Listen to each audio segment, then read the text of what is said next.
Hello guys, welcome to another video. আর দেখো নদীর পাড়ে কি সুন্দর একটা নৌকা, যেখানে বর বউ বসে যাচ্ছে। এত সুন্দরভাবে সাজানো আছে, আর এটা কি সুন্দর একটা অ্যাস্থেটিক একটা মডেল বসানো আছে। এরকম বিভিন্ন মাটির বানানো স্কাল্পচার রাখা আছে, আর এটা দেখো পেন্টিং করা, এটা হ্যান্ড পেন্টিং পুরো একদম। আর এটা দেখো কত সুন্দর বসার জায়গা, আর সেটাও কত সুন্দর নিপুণ কারিগরি করা। আর এরকম দেখো ছাতার মতন অনেক জিনিস আছে, যেখানে বৃষ্টি পড়লেও লোকে এটার মধ্যে ঢুকে বসতে পারবে। আর এইটা জানি না কেন একটা তৈরি করা গম্বুজের মতন, কিন্তু এটা আমার খুব কাজে এসেছিলো, এটা পরে বুঝতে পারবে। এটা একটা স্টেজের মতন, হয়তো কোনো অনুষ্ঠান হয় এখানে। এখানে আমি ডান্সও করেছিলাম। আর এই দেখো এখানে কত সুন্দর, এই গাছটাকেও কাটেনি এবং না কেটে কত সুন্দরভাবে চারিদিকে বেদি করা। এখানে কিন্তু সত্যি কথা বলতে একটা গাছও কাটা পড়েনি, আর চারিদিকে এরকম পেন্টিং করা। দেখো এখানে আর একটা নৌকার ওপর বর বউ বসে যাচ্ছে, কি সুন্দর। আর দেখো নদীর পাড়ে কত বড় একটা বটগাছ, দেখেই মনে হচ্ছে অনেক পুরনো। আর হ্যাঁ, সত্যি এটা অনেক পুরনো। এই দেখো কি সুন্দর, এখানে স্কাল্পচারের দ্বারা, একটা মডেলের দ্বারা কত সুন্দর সাঁওতালদের একটা নৃত্যের একটা টপিক তুলে ধরেছে। আর এখানে দেখো একটা দাদু দই নিয়ে যাচ্ছে, দইয়ের হাঁড়ি নিয়ে যাচ্ছে। এখানে চারিদিকে এত স্কাল্পচার দিয়ে মানে নদীর ধারটাকে সুন্দর করে সাজানো। আর এটা হচ্ছে দ্বিতীয় পাড়, যেটা একটু দূরের দিকে, আর এই পাড়টা মূলত ফাঁকাই থাকে। আর সামনের দিকে যে ঘাটটা আছে সেটা অনেকটাই ভিড় থাকে।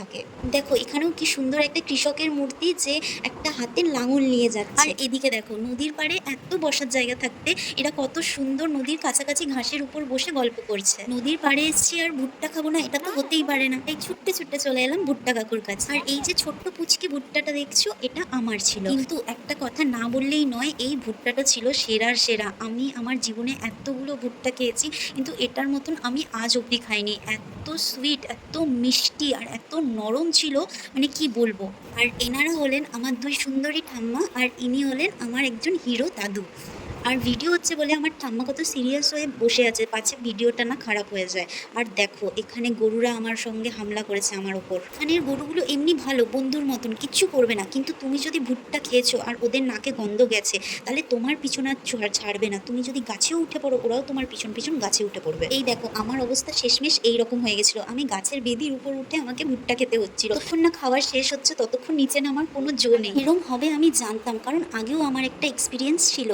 তখন সেটা প্রথম। আমি একদিন ভুট্টা খাচ্ছিলাম নিচে বসে, তো হঠাৎ করে দেখি আমার কাঁধের মধ্যে ভেজা ভেজা কি একটা লাগছে, দেখি গরুটা এসে পুরো মুখ দিয়ে দিয়েছে একদম। আমি ভয়ে তো দৌড়ে চলে গেছিলাম, আর ভুট্টাটা তখন সে খেয়ে নিয়েছিল। কিন্তু এবার আমি এটা হতে দেবো না বলে আমি গরুগুলোর থেকে অনেক দূরে ছিলাম, আর আমি অনেক সাবধানে ভুট্টা খাচ্ছিলাম, যাতে আমার উপর আবার অ্যাটাক না হয়, আর আমার ভুট্টা যেন আমিই খেতে পারি। আগের ভ্লগে আমি তোমাদের দেখিয়েছিলাম আমি যেখানে বসেছিলাম তার থেকে ঠিক দুটো সিঁড়ি নিচে জলটা ছিল। আর দেখো এখন জলটা কত ওপরে উঠে গেছে, কারণ জোয়ার এসে গিয়েছে বলে পুরো আমার পায়ের সামনের সিঁড়িতে জল চলে এসছে। আর এই দেখো আমি পাড়ে এসে বসতেই একটা গরু চলে এসছে আমার কাছে, আর এখানে এসে গা চুলকাচ্ছে, কি যে করছে তার নয় ঠিক, আদরও খাচ্ছিল আমার কাছে। আর দেখছিলাম এদের কোনো ভয়ই নেই, কারণ এরা জানে এদেরকে কেউ কিছু করবে না, কেউ তাড়াবে না। এরা নিজের মতো নদীর পাড়ে ঘুরে বেড়ায়। ওকে, বাই বাই, আজকে এতটাই। আর বাকি গল্প হবে পরের ব্লগে।